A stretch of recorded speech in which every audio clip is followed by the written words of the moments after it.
kebanyakan kasus dari asuransi yang dibilang scam, nggak bayar klaim dan tidak sesuai dijanjiin itu sebenarnya kalau misalkan ada satu kasus di mana nasabah ini mau klaim tapi nggak bisa diklaim, mungkin karena inkompetensi dari si agennya, dia tuh seharusnya kalau nuntut agennya dia bisa menang di hukum. Nah mungkin ini yang seru nih saat yang tadi lu sempat mention.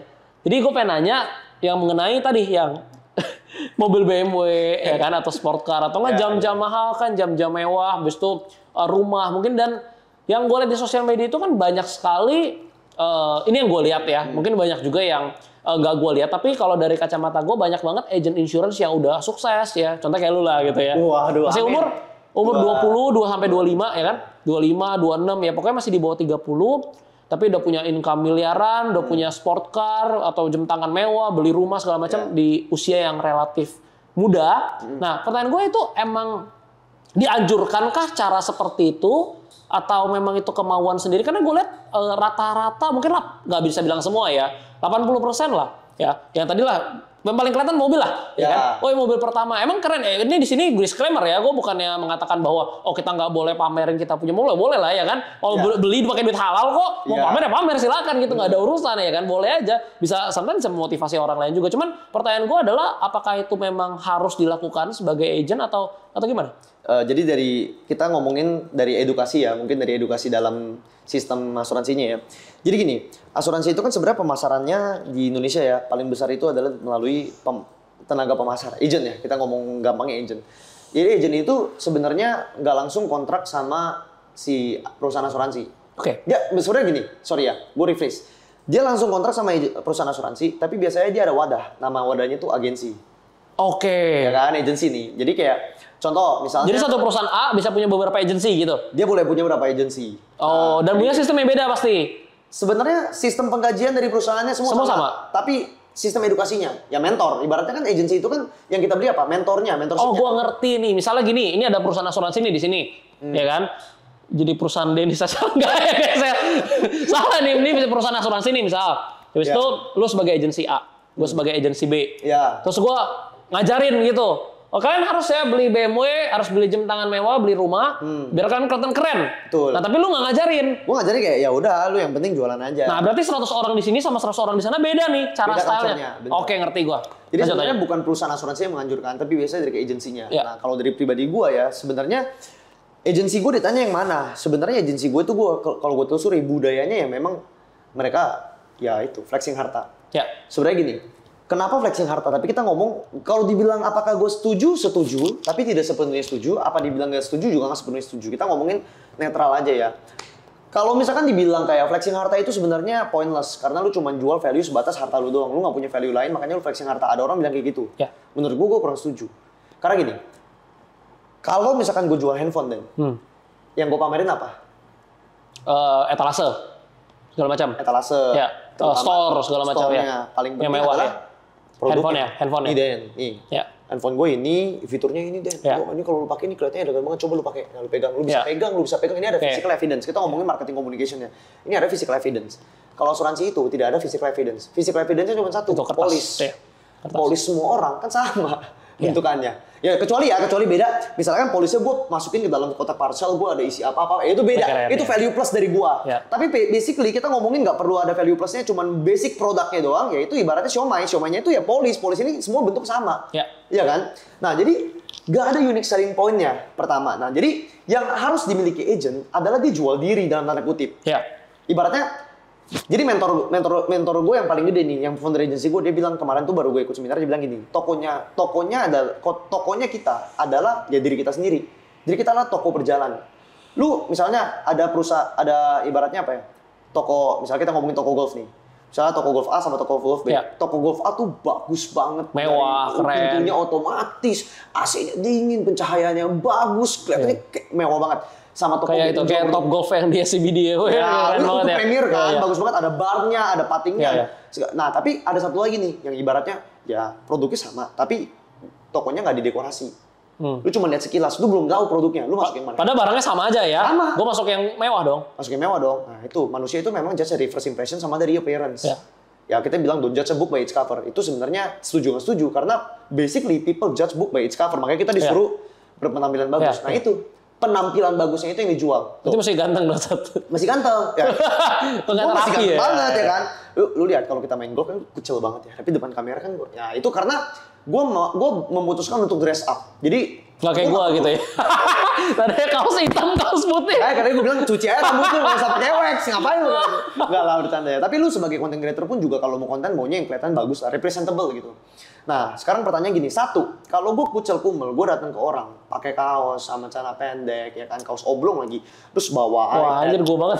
Nah, terus gue bilang sama lu, Den, gue bakal kasih lu, ini gue ada produk yang bisa kasih lu miliaran kalau amit-amit itu sakit kritis. Lu percaya nggak? Terasa hilang. Rasanya hilang. Makanya agen asuransi dress up, dia beli jam tangan Rolex segala macam. Karena mikirannya apa? Orang pasti mikir, ini agen udah kaya. Masa iya sih dia Mau nipu duit segini ya kan? Oh, cuma premi berapa? Premi gue cuma 2 juta. Dia pasti ya? punya MM-an. Ya. Kalau gue gak masuk sama dia pun dia gak miskin. Masa dia mau bawa kabur uang gue? Itu sebenarnya yang dijual. Oh, Nah, cuman kalau misalkan sampai mereka pamer, ya tapi kan pertanyaannya adalah kenapa mereka sampai pamer di sosmed dan segala macam. Jadi beberapa asuransi itu ada sistem namanya sistem recruiting. Jadi agen itu tugasnya bukan cuma jualan, tapi mereka juga harus team building. Nah, mereka buat rekrut orang. Sekarang misalnya gini, Den. Tadi yang kita ngobrol lah. Gue ngajarin lu tentang cara menjadi sukses. Tapi gue sendiri, ya... belum sukses. Belum sukses. Ya, income gue di bawah 10 juta, misalnya gitu kan. Maksudnya, tapi bukan berarti income gue 10 juta nggak sukses ya. Tapi maksudnya gue bilang, income gue di bawah 10 juta, tapi gue bilang sama lu, gue bisa bantu lu buat capai income 1 M per bulan. Gue nggak percaya. Nggak percaya, ya gue aja income-nya begitu, penampilannya begitu, bener nggak? Nah, tapi kalau misalkan gue pakai jam tangan Rolex, Patek Philippe, habis itu jam tangan ikat pinggang gue LV, sepatu gue bermerek, baju gue aja 5 juta, terus pakai wax-nya keren, gue datang ke lu, Dan, gue ajarin lu cara sukses. Gue bisa bikin lu jadi 1 M per bulan kayak gue. Lu percaya nggak? Ya. Nah, itu. Nah, jadi mereka pamer di sosial media dengan harapan ada orang yang ngiri sama mereka, pengen jadi mereka, pengen jadiin mereka role model, dan mereka nanya ke orang ini. Jadi mereka track, gue mau jadi kayak lu, gimana dong lu siapa? Nah, ketemunya kita ngobrol, itu. Tapi kok kalau gitu Sadra kenapa nggak lakuin? Oke, satu, gue beli mobil BMW. Memang bukan dibilang buat flexing sih bukan ya, tapi ya memang ya karena lu nggak pos-posan yang rame-rame cuma pos sekali doang waktu itu ya. Banget ya, gue posting pun juga disertai dengan cerita dan itu cerita nyata hidup gue. Ya. Ada story. Nah itu pencapaian lah gitu dan nggak dipost tiap hari ya kan. Bener, itu aktualisasi diri gue dan yang gue jual tuh bukan BMW sendiri, tapi cerita di balik BMW supaya orang lain yang bernasib seperti gue dibully dan lain sebagainya, lahir keluarga yang kurang mampu bisa juga loh. Biar kok Kevin bisa itu ya ganti name konteks jadi satu. Sampai pokoknya sekarang BMW gitu kan ya. Jadi yang gue jual itu adalah cerita di balik BMW, cerita inspirasi. Supaya orang tuh terinspirasi dan termotivasi. Dan pada saat orang terinspirasi sama termotivasi sama gue, ada emotional attachment. Itu yang gue jual, value gue. Jadi orang nanya gue punya background kayak lu, bisa nggak lu mentoring gue kayak lu? Bisa, yuk kita ngobrol. Jadi sebenarnya cuma masalah metode. Lu mau pakai approach yang mana nih? Kepo dikit dong. Tapi kan biasa gue lihat banyak juga yang kayak mungkin teman-teman jauh gue gitu ya, kayak wah baru join gitu kan jadi agent 1-2 tahun, langsung beli mobil gitu, ada yang beli rumah gitu, itu beli nyicil atau cash sih Sat? Nggak bisa ngomong sih, sebenarnya gini, ada yang bilang, ada yang beli cash. Karena kalau beli cash itu gini, yang gue lihat justru ini bukan negatif ya, justru yang gue lihat tuh keren. Kalau karena gini, kerja 1-2 tahun, beli ya apapun ya BMW, Mercedes segala macam, ya taruhlah 1 M gitu kan. Cash, berarti kan lu punya duit bisa 2 M dong. Kalau nggak mungkin bisa duit lu semua 1 M langsung beli mobil gitu kan. Punya 2 M dan kerja 1-2 tahun tuh itu percepatan yang luar biasa loh. Sebenarnya gini Den. Gimana? Gue kasih tahu ya. Ada yang real, ada yang enggak. Ini nggak apa-apa nih dibongkar nih. Nggak apa-apa. Kan nggak ada sebut nama. Ya kalau mereka komplain, nah itu orangnya tuh. Ya kan kalau komen, jangan ngomong kayak gitu dong. Nah, berarti dia tersinggung orangnya. Iya. Tapi ya yang dari gue lihat dan gue ngobrol, gue nggak sebut nama ya. Ada yang real, ada yang enggak. Ada yang memang baru join 1-2 tahun, memang kebetulan orang tuanya kaya. Memang orang tuanya, dia join bisnis itu, nggak join bisnis itu, orang tuanya bakal mau beliin anyway. Tapi terlanjur memang orang tuanya beliin, ya udah dia aji mumpung, sekalian aja bilang ini income gua. Oh, contoh misalnya, wah emang, atau jangan-jangan ya sebelum jadi agent udah punya juga ya lagi jangan-jangan ya. Nah, dan agent itu kan sebenarnya freelance. Jadi kan lu nggak ada kontrak kerja, lu nggak perlu kerja office hour, lu nggak perlu full time. Itu kan ibaratnya kayak lu, sekarang ini misalnya gue MC, gue kerja boleh, gue nggak kerja boleh nggak? Boleh juga, ya terserah gua, ya kan? Nah, terkadang beberapa agent itu part time. Ini kita ngomong ya, biar kita nggak... Jadi bukan full time ya? Bukan full time. Gue ngomong kayak gini tuh bukan menjatuhkan sesama agent, tapi gue harus kasih tahu biar agent ini citranya baik. Ya. Karena agent tuh dibilang penipu dan too good to be true. And gue mau tegas ngomong iya betul. Kadang orang too good to be true.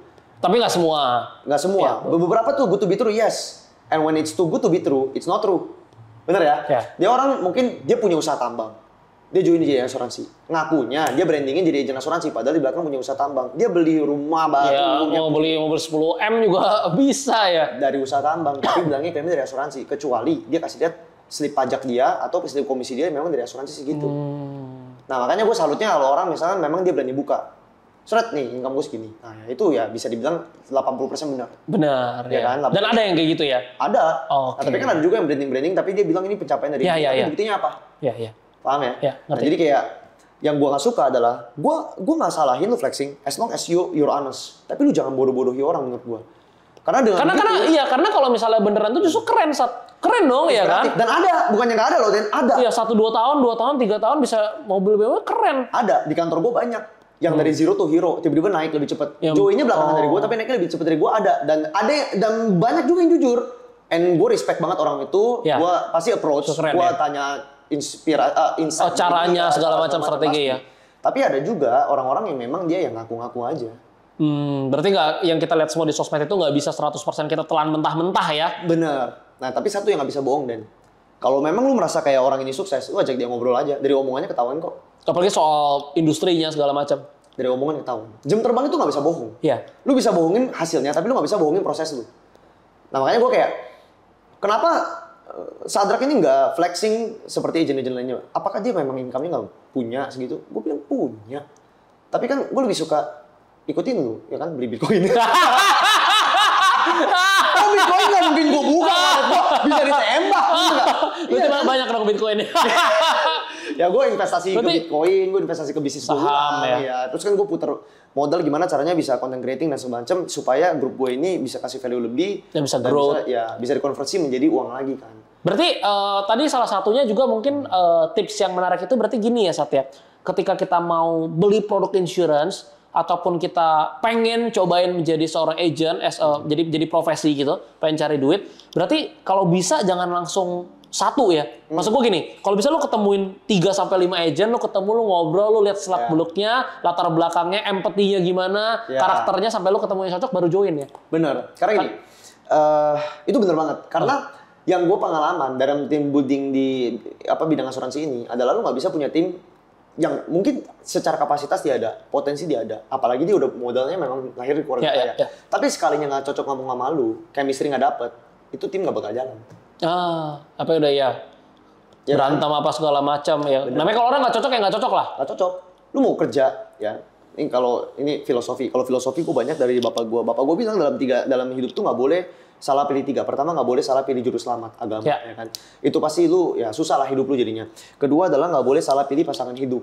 Karena you're gonna spend the rest of your life sama dia. Setuju. Ya kan. Dan yang terakhir yang paling penting, yang nggak kalah penting juga adalah jangan sampai salah pilih bisnis partner. Iya. Nah, kalau gue rekrut orang nih jadi tim gue, itu kan gue nggak gaji dia, jadi gue nggak bisa seenak jidat suruh dia. Oh ya, beda kalau jadi karyawan. Beda. Karena kalau karyawan lu mau bosnya ibaratnya mau kayak tai gimana pun, tapi gajinya gede, itu karena nggak tetap kerja. Iya. Karena gaji gede bos. Gimana pun besok dia masuk pagi. Iya, bos gue nyebelin nih, tapi gajinya gede, gue nggak bisa resign ya kan, karena gaji gede gitu. Dia bisa resign, cuman dia mau nggak? Itu kan pertanyaannya. Iya. Tapi kalau punya tim, hari ini gue katain besok dia nggak mau datang ya bisa juga. Dia join aja tim orang lain. Karena lu siapa gitu kan? Itulah kenapa kalau di insurance terms untuk panggilan untuk kita bukan bos tapi leader.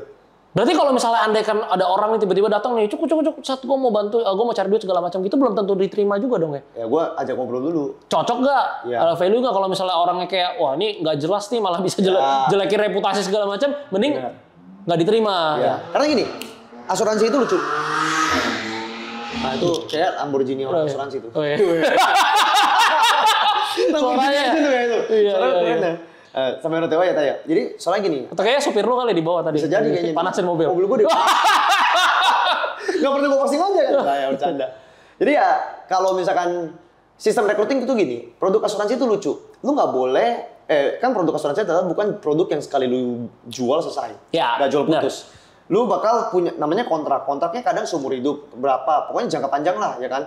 Kok lu ngomong kok kayak seakan-akan lu tahu sih gue mau nanya apa selanjutnya. Gue nyambung soalnya aja tuh. Udah tahu kan. Gue pengen nanya itu soalnya. Jadi kontrak asuransi itu kan seumur hidup ibaratnya lu subscribe Netflix gitu kan. Netflix atau nggak di endorse ya. Tapi ya produk paling gampang biar gampang ngerti ya. Jadi produk asuransi itu lebih mirip kayak subscription Netflix, Spotify, YouTube dibanding dengan lu beli kopi di Starbucks. Ya. Beli kopi di Starbucks, kenapa nggak butuh agent? Cuma butuh barista. Ya sekali jual, beli, bayar, udah selesai. Udah nggak ada hubungan lagi. Besok mau beli yang lain juga boleh. Boleh. Ya. Nah, tapi kalau misalkan lu subscribe Netflix, lu ambil paketan yang 1 tahun, lu kan harus bayar terus. Nggak bisa beli Netflix nonton Disney kan? Iya kan? Iya, Lu iya. subscribe yang sesuai dong, lu Iya. subscribe 1 tahun. Nah, kalau di asuransi ini, lu jual kontrak. Nah, dianggap, kok sebenarnya kontrak asuransi itu tidak ada yang bulanan. Itu minimal 1 tahun. Cuman dibayarnya. Cuman dibayarnya metodenya Bulanan. ya kan. Nah, jadi kalau misalkan gimana caranya kalau nasabah beli, makanya kan ada kalau istilahnya asuransi itu HLP, API, ya kan annualized premium, Ya. annualized di Ya. setahun kan. Ya, ya. Karena memang kontraknya itu minimal 1 tahun. Walaupun kontrak seumur hidup, tapi minimal dia harus bayar 1 tahun. Kalau yang dia bayarnya kontrak 1 tahun, kontrak seumur hidup bayarnya bulanan, itu udah dianggap dia bakal bayar setahun. Oke. Kalau di tengah jalan dia stop bayar, yang kena siapa? Agennya. Kenapa? Karena kita agent punya yang namanya persistensi. Contoh gue punya omset tahun ini 100 juta. Tapi di tahun depan ada 80 juta orang yang stop bayar belum nyampe 1 tahun. Ya. Nah itu kan sisa persistensi gue 20%. Ya. 80%-nya ibaratnya hangus, lapse gitu kan. Itu gue bisa namanya dapat lower rate. Komisi gue tadinya persenannya misalkan 20% jadi 10%. Oh turunnya jauh. Ya nggak jauh sih, cuman kita ibaratnya Ya, ibarat. aja. Ya cuman lumayan berasa lah Den sebenarnya. Nah itu makanya gue nggak mau meresikokan tim gue ya punya market yang memang nggak bisa komitmen, yang dia jualan asal-asalan. Karena malah jadi bumerang nanti. Malah jadi bumerang. Akan beli 1 bulan, 2 bulan lapse, 1 bulan, 2 bulan lapse. Itulah gue nggak mau kenapa punya tim yang tidak kompeten. Gue pasti akan Oke. uji dia. Nah terus ini ada miskonsepsi yang sebenarnya disalahartikan sama most insurance agent ya. Sebagian besar insurance agent bilang katanya semua orang tuh bisa sukses di industri ini. Itu gue kurang setuju. Karena gini ya, mungkin ya. Ini kalau ada mentor-mentor saya nonton, saya ngomong jujur aja ya, objektifnya. Mungkin dulu industri asuransi itu bisa bikin orang yang kurang banget jadi kaya banget. Iya. Itu dulu. Pada saat tenaga agent masih lebih dikit, penetrasi masih kurang banyak, literasi juga masih kecil, ya kan? Tapi sekarang dengan penetrasi seperti ini, literasi cukup besar, tenaga kerja Susah. udah banyak. Menurut gua profesi agent asuransi ini lebih cocok untuk orang yang menengah ke atas menjadi kaya banget.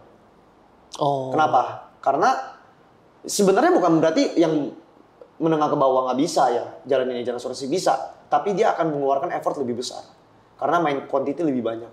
Ya dong, karena omsetnya per dia closing satu nasabah, omsetnya pasti akan lebih Ya pasti kecil. beda dong ya. Dia harus main quantity. Jadi ibaratnya dia jual satu produk ke 100 orang. Berarti ya. Ya kan? Kita ngomongin network ya berarti ya. Kita ngomong Ya. network. Pertama yang gue lihat, kualifikasi menjadi tim gue adalah gue lihat dulu nih, ini networknya gimana. Pertama, dia achievable nggak?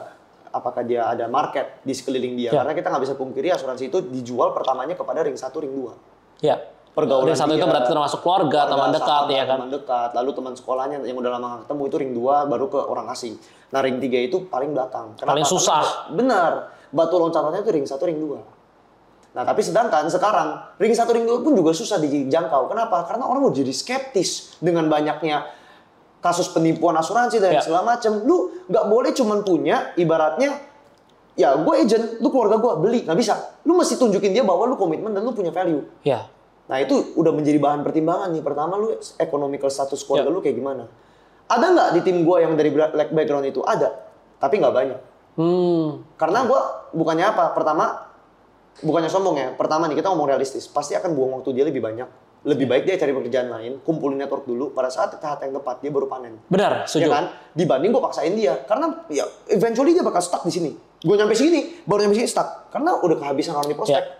Nah, mendingan gue cari yang memang udah, ya baratnya dia udah pernah punya bisnis, tapi bisnisnya memang kurang berkembang, terus dia rasa kayaknya panggilan gue bukan di bisnis, apa gue ikut Sadra kayak di mentoring segala macam, ada sistem bisnisnya lebih bagus, lebih gampang. Nah, gue lihat nih, oh ternyata dia punya network yang lumayan bagus, baru gue terima. Iya. Nah, Oke. kayak gitu. Jadi sebenarnya kalau dibilangin chemistry juga pasti ada juga orang yang memang backgroundnya bagus, tapi gue ngobrol nggak nyambung, dianya juga drive-nya nggak ada, dia nggak terasa sama gue nya nggak suka sama dia, ya jangan dipaksain. Karena nanti buat apa di tengah jalan nggak bisa lanjut juga. Benar. Nah tadi yang lu bilangin mengenai persistensi, mengenai yang bisa lapse segala macam dan ngurangin komisi. Nah itu sebenarnya pertanyaan selanjutnya gue pengen nanyain soal ini, Sat. Jadi yang gue pengen tanyain adalah ketika misalkan ada nasabah, misalnya gue beli produk insurance sama lu, kan tadi yang lu bilang ini kan berarti subscription yang even lebih lama dari Netflix. Karena kalau Netflix kita 1 tahun, kita 3 tahun depan bulan, mau ganti 6 bulan, ya. Disney bisa, mau ganti yang lain bisa. Sedangkan kalau ini kan Lifetime lah biasanya. apalagi masih umur 20-an, kita bisa pakai sampai 5 tahun, 10 tahun, 20 tahun, bahkan sampai kita mati nanti ya kan, 30-40 tahun. Nah, Benar. pertanyaan gua, komisi yang lu dapat itu dari nasabah itu berapa lama, berapa tahun? Nah, cuman sebenarnya ya 2 tahun yang besar, 3 tahunnya kecil, jadi 5 tahun. Berarti cuma 5 tahun. 5 tahun. Sedangkan kalau misalkan dia udah premi yang ke tahun ke-7, berarti tahun ke-8 lu udah nggak dapat bonusnya sama sekali. Dapat. Tapi gue akan servis dia seumur hidup. Makanya kalau gue paling kesel kalau ketemu nasabah gini. Berarti oh ya, terus. Bisa jalan-jalan ke luar negeri, komisi lu gede. Ya. Diskonin gue lah, cashbackin komisi. Pertama, bukannya nggak mau. Pertama nih ya, kalau hal itu terjadi, gue bisa kalau ketahuan nih ada yang ngelaporin ke AJI, gue bisa kena kode etik. Karena kode etiknya nggak boleh. Agent balikin komisi ke nasabah. Itu nggak boleh. Nggak boleh, karena jadi ntar price war. Oh, misalnya kayak gini, Investasi. gue beli sama lu gitu kan 1 juta Ya. bayar premi setiap bulan. Terus gue bilang, Sat, lu kan kita temen nih, lu kasih gue cashback kelas 10%. Ya misalnya gue dapat 20%, gue kasih 10%. Jadi gue bayar 900.000, tapi itu nggak boleh. Nggak boleh sebenarnya. Dan sebenarnya itu nggak beretika sih kalau minta cashback kayak gitu. Karena kan lu jadi ibaratnya lu jadi nggak ada untung, apalagi gue minta cashbacknya full gitu kan. Nah terus kalau bilang, tapi kan ya lu gimana ya, gue minta 50% lu masih hidup lah. Komisi lu kan gede, gila. Ya, apa namanya, broker-broker lain nih, berarti kan kita jatuhnya broker juga kan. Broker-broker lain di institusi keuangan lain aja cuma 3%, berapa persen. Lu 20%, 50%, 30% gede loh. Iya. Gitu kan. Gue kasih tahu sama nasabah nih, coba lu hitungin ya. Let's say nih, gue ngomong kotor ya. Gue ngomong kotor. Gue dapat tahun pertama 20%. Gue dapat tahun kedua 20%. Tahun 3, 4, 5 gue dapat 5%. Berarti total berapa persen gue, Den? 40 tambah 15, 55% Ya. dong. Dari premi dia 5 tahun kan? Ya. Tapi 5 tahun. Tapi apakah setelah 5 tahun gue berhenti servis dia? Enggak. Berarti kalau 55%, kalau 10 tahun cuma 5,5% tuh setahun. Kalau 10 tahun. Kalau hidup 10 tahun, kalau hidup sampai 75 tahun. Kalau 50 tahun berarti setahun cuma 1% tuh. Gue pernah hitung deh. Kalau orang masuk sama gue 10 juta per bulan, itu aja kalau dia anak muda apalagi seumuran lu ya, itu hidup sampai usia harapan hidup lah 75. 70 deh, gue diskon. Itu gue cuma dapat sekitar 500.000 per bulan. Itu pun kalau 10 juta, mana orang beli, kan jarang, maksudnya ada yang beli premi 10 juta, tapi jarang. Jarang. Ya, premi Banyak berapa kan sih paling banyak? 1 1 juta juta. sampai 3 juta lah. Ya 2 juta udah oke banget lah. Bener. 2 juta, lu dapat kalau 5, gampang kan tadi 55%, kalau 5, umur beli umur 20, hidup sampai 75 kan 55 tahun. Ya. Berarti kan 1%. Setahun. Setahun. Berarti kalau premi sejuta kan 12 juta. 12 Ya. juta, 1%-nya 120.000. 1 tahun 120.000. 120.000 bagi 12. Sebulan udah berapa? 100.000. 120, berapa tadi? Lupa gue jadi. Kan 1% dari 12 juta berapa tuh? 120.000 bagi 12, 10.000. 10.000 kan? Sebulan. Per bulan. Sehari berarti nggak nyampe 1.000, 300 perak. Sorry kata ya. 300 perak. Gedean income tukang parkir. Oh iya, satu mobilnya dapat 3.000 goceng sekarang. Nah, terus nasabah masih kata-katain gua, marah-marahin gua. Kalau misalkan ada kebijakan apa mereka keselnya, yang dimarahin siapa? Gua. Dia kesel sama perusahaan, yang dimarahin siapa? Gua. Ya. Gua harus telan semua itu. Jadi sebenarnya ya, agen asuransi itu, kenapa gua bilang pekerjaan yang gua ambil? Karena gua dapat panggilannya setelah gua jalanin 3 tahun. Awalnya gua jalanin ya pure Mau buat duit ya, ya nggak munafik karena awalnya pasti mau duit ya. Iya, tapi sering gue berjalan waktu, gue bantuin orang klaim mereka seneng segala macem, terbantu, terhindar dari kemiskinan. Gue lihat, oh ternyata ini agen asuransi ini mulia. Ya. Even tadi kalau kita hitung-hitungan kan sebulan 10.000 saat. Misalnya ada di tahun kelima nih dia sakit nih, ya kan? Terus lu dia apa namanya ke rumah sakit dia nggak bisa urus segala macam. Kan lu bantu tuh telepon Medika segala macam kan, telepon. Pulsanya aja lebih mahal tuh saat. Iya, gue sekali Service telepon tuh pulsa bisa 10.000. Kalau panjang kan bolak-balik ya. berjam-jam kan. Belum lagi mereka, harap tunggu ya, saya cek datanya. Ting, ding, ding. Belum lagi kalau yang dekat rumah yang lo samperin ke rumah sakit, bensin Ya, kan? bensin Biar segala parkir. macam. Itu udah nggak gue hitung, dan gue anggap uang nggak ada. Gue anggap itu ya melayani. Itu kan nggak nutup sebenarnya. Belum lagi Apalagi udah di atas 5 tahun itu udah pasti ya udah nggak dapat soalnya. Kecuali dia ada nanti upgrade atau beli lagi untuk siapa segala macam. Karena kan ya kalau dia lihat service lu bagus pasti kan ada Referensi. saudara temannya pasti referensi. anggapnya sih ya gue beli referensi. Belum lagi kalau gue ke rumahnya mau apa namanya, mau antar polis bawa makanan. Iya, iya. Terus kalau agent lain nggak tahu. Kalau gue nasabah gue yang ya, preminya berapa ulang tahun gue kirimin parcel, gue kirimin kue, hari raya gue kirimin parcel, itu gue nggak hitung loh. Iya, iya. Itu jatuhnya gue ya mungkin berapa nasabah pertama gue, berapa ratus nasabah pertama gue, itu gue nggak dapat untung, balik modal doang, Ya. bahkan mungkin rugi. Jadi ya gak etis lah kalau nasabah udah kayak gitu minta cashback, minta diskon. Wah, saya pusing juga pala kan kayak begitu. Ya. Nah jadi ya kurang lebih seperti itu. Cuman itulah kenapa kita diajarin untuk merekrut. Karena suatu saat pertama kita nggak bisa pungkiri nasabah bakal habis. Iya. Dan lu nggak bisa juga satu orang habis itu punya 2.000 nasabah. Itu handphone lu jebol, Bos, ya kan? Iya. Kalau 2.000 nasabah pasti kan ada yang sakit, ada yang mau apa nanya kan. Itu tiap hari bisa ratusan telepon. Nah, terus terang ya.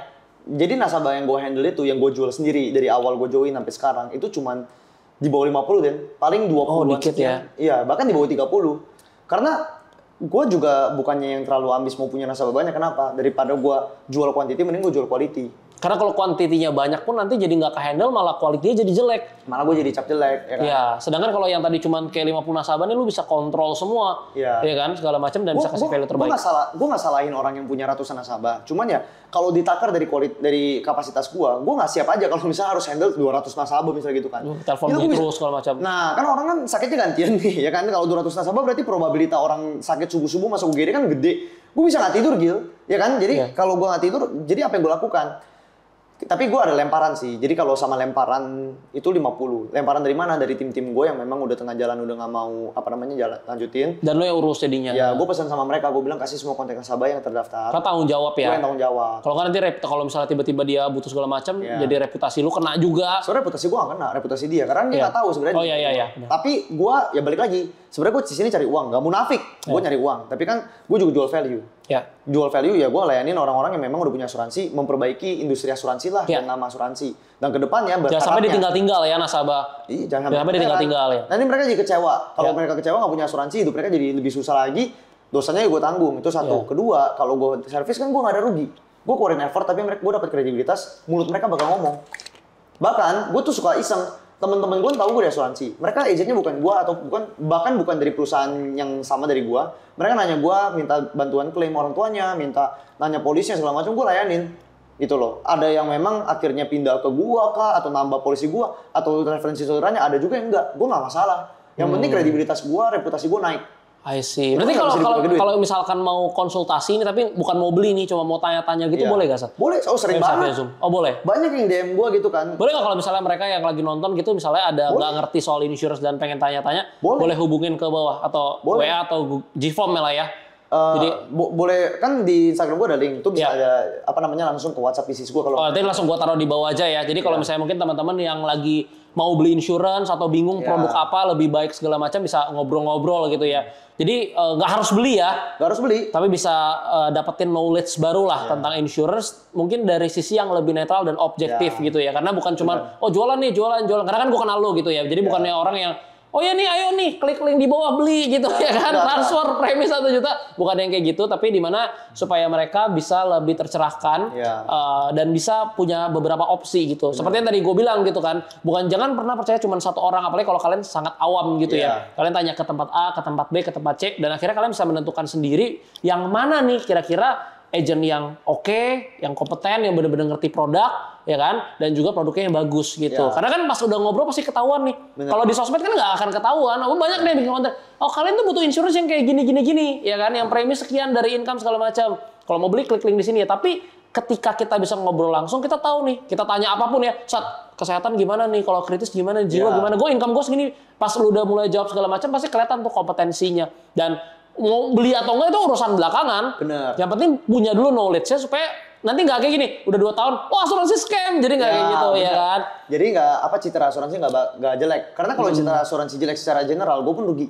Kalau citra asuransi bagus, walaupun bukan nama gue nasabahnya, setidaknya kan dia akan mendongkrak satu negara. Industrinya makin naik. Iya. Ini sama-sama maju. Nanti gue izin ya taruh di deskripsi ya. Buat teman-teman yang mau itu nanti bisa klik di bawah. Nih gue kasih kasus ya. Jadi gue ada satu nasabah yang dia beli sama gue, terus dia bilang kayak gini, tapi saya cuma punya uang segini untuk beli kesehatan. Bisa nggak kamu punya produk yang asuransi kesehatan dibikin segini? Terus terang memang gue bilang, gue harus akui ya, kalau gini, jadi asuransi itu perusahaannya pasti ada plusnya masing-masing dan nggak mungkin dia menguasai semua produknya bagus gitu. Pasti ada yang winning pointnya lah, ada produk yang lebih winning, ada produk yang lebih kalah dari perusahaan lain.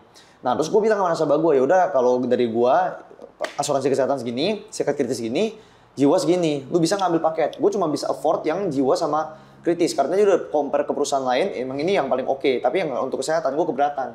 Oh gitu, ya udah kalau keberatan saya udah nggak bisa turunin lagi karena turunin lagi udah nggak sesuai dengan kebutuhan dan gak worth it.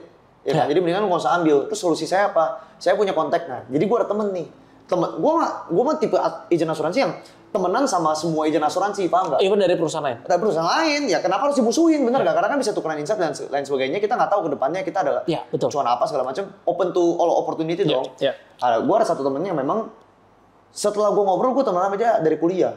Terus gue ngobrol sama dia nih nyambung, nih orangnya jujur, integritas, ya terus terang aja. Gue nggak munafik lah. Gue pernah ajak dia kayak, kenapa lu nggak di perusahaan gue? Dia punya idealisme sendiri, memang punya ini alasan sendiri, ya nggak bisa pindah lah. Tapi gue tahu ternyata perusahaan dia itu menang di bagian sini. Jadi dia bilang, kalau gitu lu cuma punya uang segini, gue nggak bisa kasih dengan uang segini manfaat yang lu inginkan. Tapi temen gue ini perusahaannya bisa. Gue kasih kontaknya ke dia. Nah dia ambil akhirnya sama temen gue. Itu jarang loh ada agent kayak gitu. Itu dia. Ya, agent mayoritas yang gue tau, ini udah paling bagus pak. Ya kan, beli sama saya pak, saya jamin. Semua agent begitu kan. Rugi dong. Bilang macam apa itu? Rugi dong. Ya tapi kalau dari gue ya, sebenarnya gue bisa aja begitu. Tapi untungnya apa buat gue? Ujung-ujungnya nasabah juga nggak bisa dipaksakan beli. Kalaupun dia paksain beli, rugi di gua, persistensi gua pasti kena. Ya, dan ujungnya pasti nggak enak kan kalau yang tadi lah yang tipu-tipu kan yang overclaim segala macam ini bisa begini bisa begitu. Bener. Akhirnya gua kasih kontak ke temannya gua. Sekarang dia punya 2 asuransi. Satu agentnya gua, satu agentnya dia untung dia. Dia untung, gua untung, temen gua untung. Jadi gua cari win-win solution dong. Nah kedepannya dia pasti ngomong lu sama saudara lu pakai asuransi apa? Gua pakai asuransi kesehatan ini. Kalau yang jiwa sama kritis pakai yang ini. Jadi diversifikasi itu penting juga. Penting lumayan penting. Karena kalau misalnya apalagi gini ya. Untuk teman-teman di sini yang memang mengerti, yang cukup mengerti di industri keuangan, bisa punya hitung-hitungan sendiri, bisa compare ya produk perusahaan A, B, C, mungkin yang kesehatannya bagusnya di sini nih, yang kritisnya ini, yang jiwanya ini, dan cari yang terbaik gitu ya. Jadi nggak perlu yang, pokoknya gue harus yang ini sama semua gini segala macam, nggak perlu begitu. Yang penting kalau misalnya kita berasa ini yang paling bagus, paling cocok, harganya paling masuk, ya kita sikat gitu ya. Karena balik lagi ya. Namanya perusahaan, mau kita ngomongin restoran kan, ada restoran ABC, ya di sini nasi gorengnya enak, di sini capcaynya enak ya kan, di sini bakminya enak, pasti beda-beda ya. Benar. Juaranya di mana? Juaranya di mana? Ya kalau dibilang semua nomor 1, ya nomor 1 based on apa pertama? Iya, produknya juga nggak mungkin menang semua. Karena semua orang pasti bilangnya kita punya ini yang gue jual nih, pasti pada bilangnya gue punya nomor 1 nih. Benar. Kalau semua nomor 1 siapa yang nomor 2 ya kan? Kalau jadi semuanya menang dong ya kan? Buktinya perusahaan asuransi kan makanya oligopsoni. Mereka bukan monopoli. Ya kalau misalkan ada satu asuransi yang memang produknya semua bagus, ya monopoli dong. Yang lain bangkrut. Jadi yang gede aja banyak di satu dunia ya kan. Benar. Itu kalian lihat misalkan kayak ada perbankan segala macam ya kan. Itu asuransi gede-gede ya kan. Dan itu waduh aset under managementnya bukan kaleng-kaleng ya kan. Benar. Bisa billion dollar segala macam. Jadi kita sebagai nasabah harus lebih cermat lah ya. Cermat. Ya. Jadi jangan cuma asal denger dari satu sumber, bener. Oh ini paling bagus nih langsung percaya. Tahu-tahu pas nanti ada kelihatan yang lebih bagus, wah berarti ini scam nih. Padahal sendiri nggak mau research ya kan? Benar. Ya tapi lucunya gitu sih Den. Nasabah itu biasanya buying not because of the product, buying because of the seller. Pakai emosi. Mereka, gue cinta banget nih sama agent gue nih, apapun yang dijual dibeli ya. Itu agentnya cakep gitu ya. Ya, ya. Ada agentnya cakep. Kalau di industri gitu. Ya seksi-seksi gitu ada. Dulu istilahnya. Cuman pada saat asuransi itu tenaga kerjanya masih didominasi sama ibu-ibu, ibu-ibu sosialita, ibu-ibu. Tapi kan gue juga gak ngerti. Gue gak pernah soalnya. Cuman gue pernah. Coba jelasin dulu. Jadi katanya bilang, gue kemarin ambil asuransi itu sih mana ya tan. Ngerti gak? Ya gue gak terlalu ngerti sih maksudnya gimana ya. Lalu pura-pura aja lu Sat. Ya kayak gitulah. Jadi ya itu juga tantangan bagi kita agent gimana caranya bisa cari unique selling point supaya nasabah itu suka sama kita. Bukan cuma suka tapi suka dalam konotasi positif ya. Bukan naksir-naksir tapi suka kinerja kita, performa. Ya biasa sebenarnya gue sering juga nasabah kayak ini lebih murah, sebenarnya kompetitor ini lebih murah. Kalau mau ambil aja, tapi udah nggak usah lah ribet, saya nambah dikit sama kamu aja karena saya percaya sama kompetensi kamu. Ya. Nah itu kan yang gue jual. Jadi ya balik lagi kalau misalkan recruiting, flexing itu cukup penting. Tapi kalau ketemu nasabah, bukan cuma appearance, tapi value lu harus tunjukin. Apa yang lu punya, lu bisa kasih ke dia, yang agent lain nggak bisa kasih, itu lebih penting.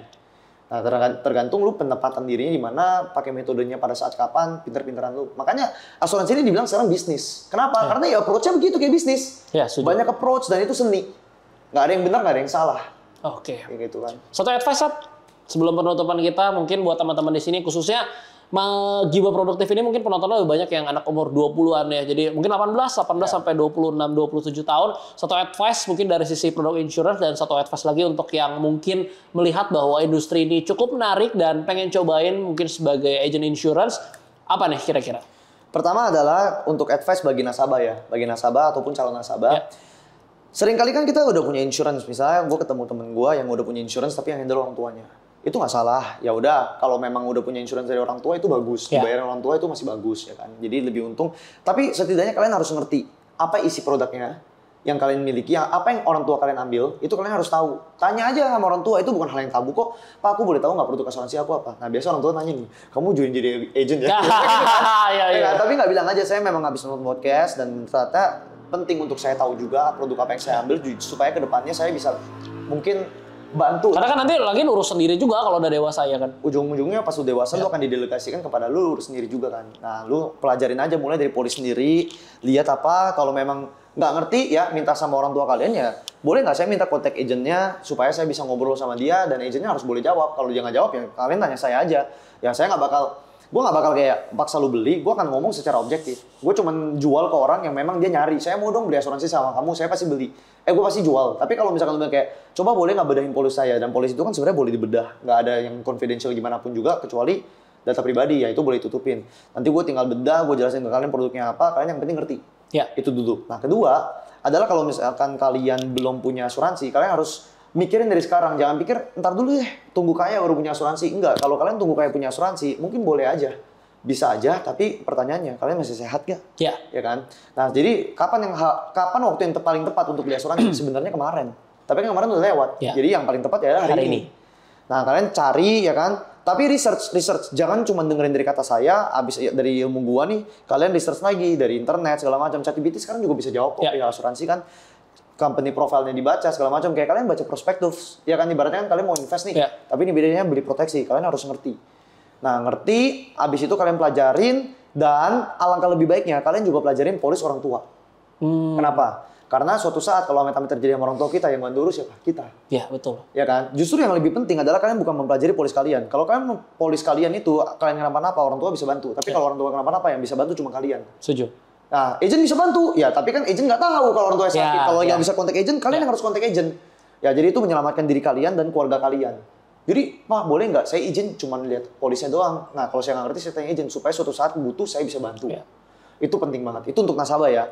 Dan lebih mungkin tipsnya kalau memang untuk pelajarin polis itu kan tugas agent. Dan memang polis itu nggak didisclose secara publik. Lu nggak bisa cari di Google.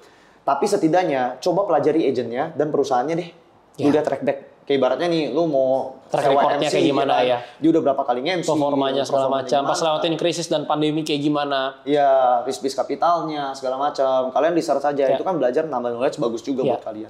Itu buat nasabah. Kalau buat agent, calon agent yang memang mau kecimpung di industri asuransi. Tips gue adalah kalau dari gue kan tadi sebagai yang rekrut adalah gue cocok. Kalian juga sama. Kalian cari yang cocok.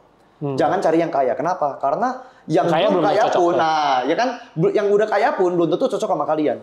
Dan dia bisa kaya, cuma belum tentu dia bisa bikin kalian kaya. Intinya gitu kan? Ya, karena menjadi kaya adalah satu hal, tapi bantu orang jadi kaya itu adalah hal yang berbeda. Jadi cari yang cocok pertama, kedua kalian jangan cuma lihat apa yang dia sudah hasilkan secara materi, tapi kalian pas ngobrol sama dia bisa kasih kalian value nggak? Karena kunci dari sukses bisnis asuransi adalah value diri sendiri. Pertama, knowledge secara literasi keuangan, komunikasi, ya kan, psikologi. Dia bisa diajarin nggak? Atau dia cuma template dan juga ya ngikutin flow aja, ngikutin yang kebanyakan. Padahal kan yang kebanyakan belum tentu benar. Nah, kalian mesti lihat nih, kira-kira, gue dapat sesuatu nggak nih orang nih? Kayak kalian kan nonton channelnya sama Instagramnya Bro Dennis kan, dapat value nih. Nah, itu kayak gitu sama, kayak kalian lagi nyari role model. Nah, dan open banget, bagus banget untuk bisnis asuransi. Apalagi kalau kalian berawal dari side job dan kalau memang bisa jadi mata pencarian umum ya, itu oke banget loh menurut gua kan. Datang dari gue yang full timer agent asuransi itu oke banget. Dan yang terakhir adalah kalian kalau pada saat jadi agent asuransi memang udah memutuskan nih firm, mungkin yang nonton ini baru direkrut dan baru memulai, ini aku yakinin kalian ya, supaya kalian itu bisa lebih bertanggung jawab sebagai agent. Jadi pekerjaan menjadi agent ini bukanlah pekerjaan 1-2 tahun, tapi seumur hidup. Kalian komitmen, kalian bangun reputasi, kalian bangun kerajaan, dan kalian harus kasih yang all out. Dan karena agent ini tantangannya satu bukan cuman kita jualan, tapi kita melayani. Karena kapasitas dan kompetensi agent itu diuji bukan pada saat kita menjual polis, Ya. tapi pada saat kita ngurusin nasabah klaim. Nah, jadi nasabah nggak peduli seberapa besar penjualan lu, dia nggak peduli seberapa jago lu jualan, dia peduli adalah kalau misalkan gue lagi butuh lu ada nggak buat gue? Ya. Nah, itu yang dipegang kalau sebagai agent. Itu aja sih, Den. Oke, thank you banget Sat untuk waktunya, udah bongkar bumbu dapurnya segala macam, ngomong panjang lebar. Value yang sangat bermanfaat buat gua tentunya belajar banyak dan juga teman-teman di sini. Semoga Thank you bermanfaat banget. ya. Semoga nanti kita ngobrol-ngobrol lagi soal hal lain mungkin di luar insurance, gimana cara mungkin komunikasi ya, habis itu bangun tim, habis itu dari perjalanan lu dari dulu mungkin sampai bisa punya income sekarang. Nanti kita mungkin bakal ngobrol banyak lagi di lain kesempatan. Thank you buat teman-teman yang udah nonton. Jangan lupa like, comment, subscribe, nyalain notifnya dan sampai ketemu di Gibah Produktif episode selanjutnya. Salam cuan, bye-bye. Bye.